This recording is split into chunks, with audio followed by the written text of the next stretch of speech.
당신이 몰랐던 이야기. 오늘은 한때 대한민국 재계순위 7위였으나 하루아침에 공중분해된 재벌 기업 국제그룹에 대한 이야기입니다. 국제그룹의 부실한 재무구조 때문에 더 이상의 금융지원은 어렵다. 부실 기업으로 판명돼 그룹 전체를 정리하기로 했다. 이는 1985년 2월 21일 국제그룹의 주거래은행인 제일은행이 발표한 내용입니다. 당시 제일은행의 행장이었던 이필선은 국제그룹 정상화 대책을 발표하며 국제그룹이 금융지원만으로는 정상을 회복할 수 없다고 판단했다고 말했죠. 국제 상사에서 건설 부문을 분리해 극동건설에 인수시키고 나머지 신발과 무역 부문은 한일합섬에 연합철강과 국제종합기계는 동국제강에 인수시키기로 했다고 밝혔죠. 또한 나머지 국제그룹 계열기업 17개는 관련은행이 전문 경영인을 투입하여 철저한 경영관리를 하면서 업체 사주 및 관계 소유인 부동산 등 처분 가능한 모든 재산을 매각하고 재무구조 개선에 투입하여 이들 기업의 조기 정상화를 꾀할 계획이라고 말했습니다. 즉 제일은행이 국제그룹의 해체 소식을 전한 것이었죠. 발표만 보면 기업이 경영을 못해서 혹은 적자가 너무 심해서 해체되는 것 같은 느낌인데 과연 사실일까요? 당시 한국 국민들은 큰 충격에 휩싸였습니다. 해체 당시 국제그룹은 20여 개의 계열사를 보유했던 국내 10대 재벌 중 하나로 손꼽히는 대기업이었기 때문이죠. 지금은 대한민국 재계순위 2위와 6위인 SK와 롯데가 1980년대인 국제그룹보다 규모가 작은 기업이었습니다. 당시 제일은행은 국제그룹의 해체 이유로 방만한 경영을 꼽았는데 국제그룹이 자체 브랜드 개발 실패, 용산 사옥 신축으로 인한 자금난, 건설업 적자 등으로 인해 부채가 자본금의 9배가 넘었기 때문에 더는 회생할 수 없다고 판단했죠. 하지만 당시 재계에서는 국제그룹의 양정모 회장이 전두환 정권의 미포여서 하루아침에 공중분해되었다고 평가했습니다. 사실 재계뿐만 아니라 정치권을 비롯해 모두 정권에 사냥당했다고 생각했죠. 현재까지도 많은 사람들이 국제그룹을 신군부에 의해 해체된 비운의 대기업으로 기억하곤 합니다. 과연 이 말은 사실일까요? 국제그룹은 어쩌다가 전두환 정권의 눈밖에 나게 된 것일까요? 먼저 국제그룹의 성장 과정부터 살펴보도록 하죠. 국제그룹의 창업주는 양정모 회장의 아버지 양태진으로, 양태진은 1921년 부산 동래구에서 장남 양정모를 낳을 당시 고무신 공장 정미소 목재 회사를 운영하고 있었습니다. 장남이었던 양정모는 곧잘 정미소에 나와 일손을 돕곤 했는데 장사에 소질이 있었던 양정모는 일찍이 아버지의 인정을 받게 되었고 부산 고등공업학교를 졸업한 뒤인 1947년 아버지와 함께 국제상사의 전신인 국제고무라는 이름의 공장을 부산 동구에 설립하죠. 이때 국제고무가 내놓은 주력 상품은 다름 아닌 왕자표 고무신입니다. 전 국민이 고무신을 신던 시기인 1940년대에는 이미 범페어 고무신, 말페 고무신 같은 여러 고무신 브랜드가 존재했지만 얼마 안가 고무신 시장은 국제고무의 왕자표 고무신이 점령하게 되었죠. 당시 고무신은 고무 배합 등 여러 품질 문제로 말이 많았는데 그나마 가장 품질이 좋았던 게 왕자표 고무신이었거든요. 왕자표 고무신은 한국전쟁을 거치면서 더 크게 히트를 치게 됩니다. 부산 시장을 석권한 것은 물론이고 전국에 입소문이 나며 큰 성공을 거두게 되죠. 이를 발판으로 국제고무는 국내 제1의 신발류 메이커로 부상하게 되고 그로부터 10여 년이 흐른 1960년경 국제는 단숨에 대기업 반열까지 오르게 됩니다. 하지만 1960년 공장에 큰 화재가 발생해 60여 명이 사망하고 생산 라인의 80% 이상이 불에 타 잿더미가 되는 일이 발생하며 국제는 큰 위기에 휩싸이게 됩니다. 당시엔 국제가 재기할 수 없을 것이라는 예상이 지배적이었죠. 하지만 예상과 달리 양정모 회장은 대대적인 사업 개편에 나섰습니다. 사명도 국제화학으로 바꾸고 운동화 사업을 시작하였죠. 국제화학의 왕자표 고무신에 이은 왕자표 운동화는 출시와 함께 국민들의 사랑을 받으며 불티나게 팔렸습니다. 국제화학은 재기에 성공하였고 운동화 사업을 시작한 지 2년 만인 1962년에는 국내 최초로 미국에 농구화를 수출하는 쾌거까지 이루게 되죠. 1973년 국제화학은 사명을 국제상사로 전환하고 증권거래소에 상장합니다. 1980년대 초반에는 급격한 경제 성장으로 국민들의 소득과 생활 수준이 높아짐에 따라 국내 브랜드보다는 해외 브랜드에 관심을 갖는 사람들이 늘어나기 시작했죠. 이 상황을 타개하기 위해 양정모 회장은 1981년 자체 브랜드인 프로스펙스를 런칭합니다. 프로스펙스는 전문가를 뜻하는 프로페셔널과 성능, 사양을 뜻하는 스펙시피케이션을 합쳐 줄임말로 프로 선수들이 착용할 정도로 성능이 뛰어나다는 점을 내세운 브랜드였죠. 국제 상사의 프로스펙스는 국제의 또 다른 성공 신화를 써내려갔습니다. 탄생과 동시에 국민들 사이에서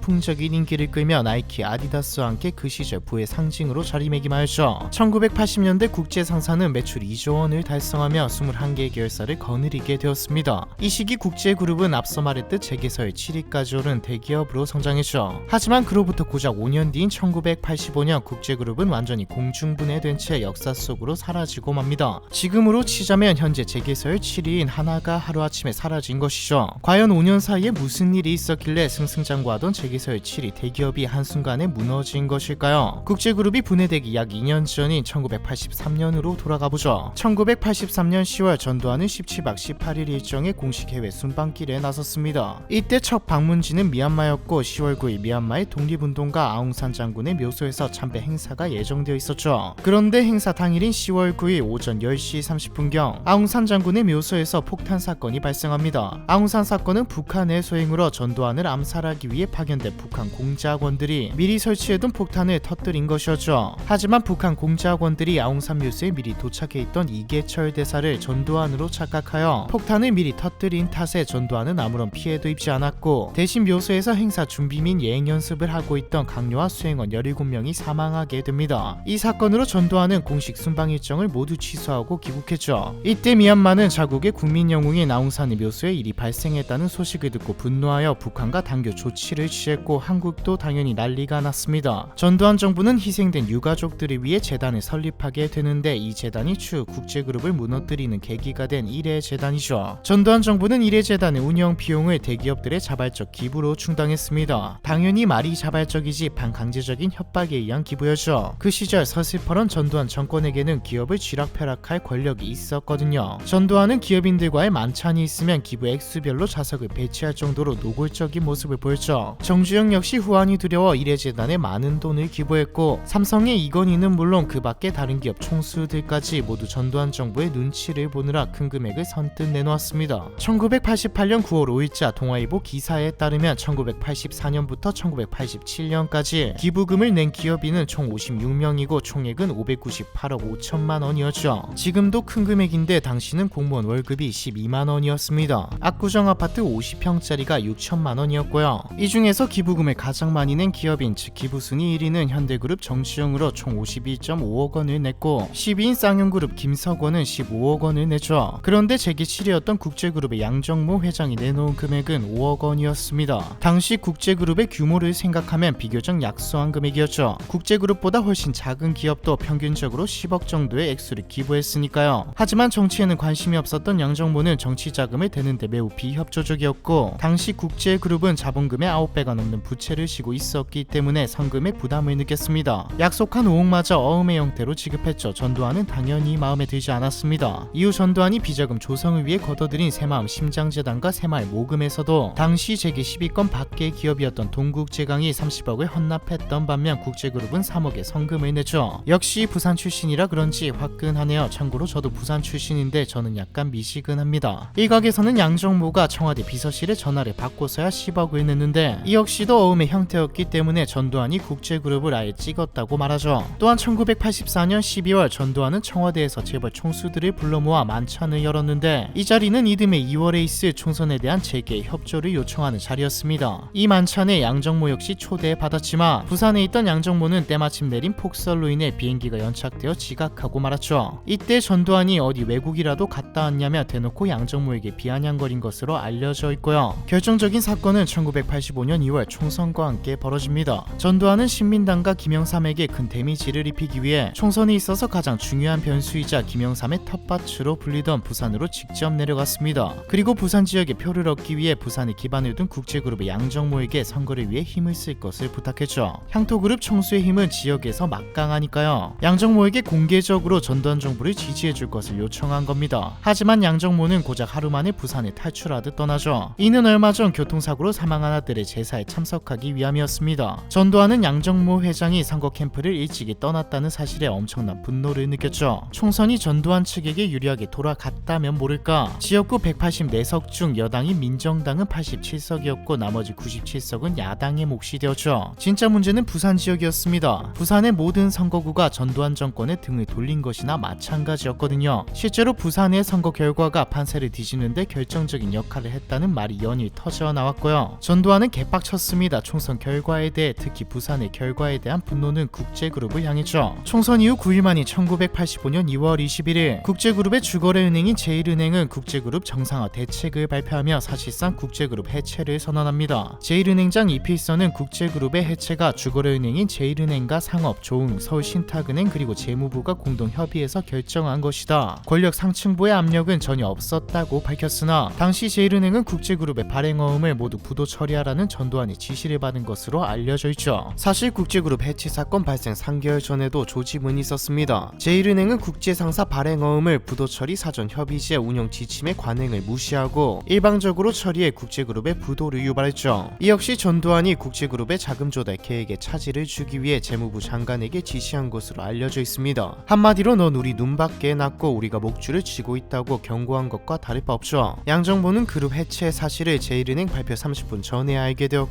하루아침 사이에 21개의 계열사가 공중분해되어 뿔뿔이 흩어지는 걸 손 놓고 지켜봤습니다. 재밌는 건 해외의 반응이죠. 당시 한국에 대한 이해도가 적었던 외국 기업과 언론 그리고 투자자들은 이게 무슨 일이지라는 반응이었습니다. 놀라서 무슨 일이지라기보다는 진짜 이해가 안 가서 이게 무슨 상황이지라는 느낌이죠. 하지만 국내에서는 모두가 쉬쉬했습니다. 언론은 정부에서 내린 보도 지침 때문에 마음대로 기사를 내지 못했고 정경련은 물론 부산에서도 아무도 목소리를 내지 못했죠. 목소리를 낸 사람은 단 한 명 정주영밖에 없었습니다. 부시 기업 정리란 있을 수 있는 정책이다. 그러나 적법한 절차와 합리적인 판단이 갖추어져야 한다. 5공화국의 부시 기업 정리는 완전한 실패작이다. 도저히 납득할 수 없는 일이다. 경제 정책가들은 그런 일에 다시는 해서는 안 될 것이고 경제계도 다시는 그렇게 당해서는 안 된다. 하지만 이것도 국제그룹이 해체되고 3년 뒤에야 나온 말이기는 합니다. 한일합섬은 국제상사의 신발 부문 프로스펙스를 인수했고 동국제강은 연합철강, 극동건설은 국제상사의 건설 부문과 증권사를 인수했죠. 한일합섬과 동국제강이 기부금을 가장한 정치자금을 가장 많이 건넸던 기업들인 점을 생각하면 당시 정권으로부터 큰 혜택을 받은 것으로 해석됩니다. 여기까지만 살펴본다면 아무 문제도 없었던 국제그룹이 하루아침에 해체당한 것 같은데 사실 제1은행이 국제그룹 해체를 발표하며 그 이후로 방만한 경영을 꼽은 것이 아주 틀린 말은 아닙니다. 당시 국제그룹은 실제로 엄청난 부채를 안고 있었거든요. 프로스펙스는 국내 시장에서는 성공을 거두었지만 미국 시장에서는 3천만 달러의 큰 손실을 보며 최악의 성적표를 받게 되었습니다. 와중에 국제그룹은 총 600억 원을 투입해 무리하게 용산에 사옥을 신축하였고 이때 임대가 난항을 겪으며 또 한 번 극심한 자금난을 겪게 되죠. 국제그룹의 무리한 몸집 불리기도 해체 위기를 야기시켰다는 지적이 있습니다. 본래 신발 제조 사업이 주력이던 국제그룹이 아무런 경험 없이 건설 사업 등에 손을 댔고 이것이 자금난 심화로 이어졌다는 분석이죠. 하지만 그래서 국제그룹이 해체될 만한 상황이었냐라고 물으면 그건 아니죠. 앞에서 말했듯 국제그룹의 부채 비중은 900%가 넘었습니다. 당시 대기업의 평균 부채 비중은 500% 정도였죠. 900%면 높은 수치이기는 하나 대마불사라는 말이 있듯 국제그룹은 해체될 만한 상황은 아니었습니다. 적자를 내거나 부실한 계열사를 매각하면 충분히 회생할 수 있는 상황이었고 무엇보다 당시는 지금과 달리 고성장 시대였습니다. 부채가 높다고 기업이 하루아침에 망할 만한 상황이 아니라는 말이죠. 게다가 해체 직전인 1984년 국제그룹의 매출액은 1조 7,913억 원, 수출액 9억 3,400만 달러, 직원 수 38,800여 명의 그야말로 대기업이었습니다. 초거대 기업이 사전 조짐도 없이 무너졌고 기다렸다는 듯이 해체 작업이 진행되었다는 건 분명 이상한 일이죠. 그렇다면 해체 이후 국제그룹과 오너일가는 어떻게 되었을까요? 양정모 회장의 부인은 외상 후 스트레스 장애를 앓게 되었습니다. 사건 발생 이전에 녹내장 수술 때문에 미국 병원에 예약해둔 상태였으나 전두환의 출국 금지 명령으로 수술조차 받을 수 없었죠. 이후 약 3년 동안 별다른 활동 없이 집거 생활에 들어간 양정모 회장은 1987년 6월 항쟁으로 권위가 추락한 전두환이 1988년 2월 퇴임하자 목소리를 내기 시작했습니다. 국제그룹 복권추진위원회를 세우며 국제그룹 해체가 전두환의 공작이라 주장한 것이죠. 양정모는 1988년 4월 1일부터 법정 투쟁을 시작했고 11월에는 국회 50 청문회에 등장하여 국제그룹 해체 부당성을 호소했습니다. 그 결과 1993년 7월 헌법재판소는 정부의 공권력 행사가 기업활동 자유와 평등권을 침해했다며 양정모의 손을 들어주었죠. 이 위헌 판결 덕분에 국제그룹은 부실기업이라는 불명예를 씻을 수 있었지만 이미 뿔뿔이 흩어져버린 국제그룹을 재건하는 건 불가능했죠. 1994년 양정모는 국제상사를 돌려받고자 한일합섬을 상대로 소송을 걸었으나 소송은 1996년 대법원에서 패소했습니다. 당시 재판부가 정부가 기업활동의 자유를 침해한 것은 사실이나 이로 인해 개인 간의 계약까지 무효가 될 수 없다고 판단했기 때문이죠. 이후 1997년 대한민국이 외환위기를 거치며 신한종금, 동서증권이 문을 닫고 국제상사와 국제그룹 비딩 등을 가져간 한일그룹 역시 해체되면서 양정모 회장의 재기와 국제그룹의 재건은 실현 불가능한 꿈이 되고 맙니다. 양정모는 1998년 부산 도시가스 사회 이사를 지내며 부산에 거주하다가 2009년 88세 나이에 사망하게 되죠. 국제그룹은 이제 이름조차 남지 않은 채 역사의 뒤편으로 사라지게 되었습니다. 만약 양정모 회장이 뜻을 굽혀 순순히 거액의 정치 자금을 댔더라면 지금 대한민국의 재계는 어떤 모습일까요? 한때 대한민국 재계순위 7위였으나 하루아침에 공중분해된 재벌기업 국제그룹에 대한 이야기, 이번 편은 여기까지입니다.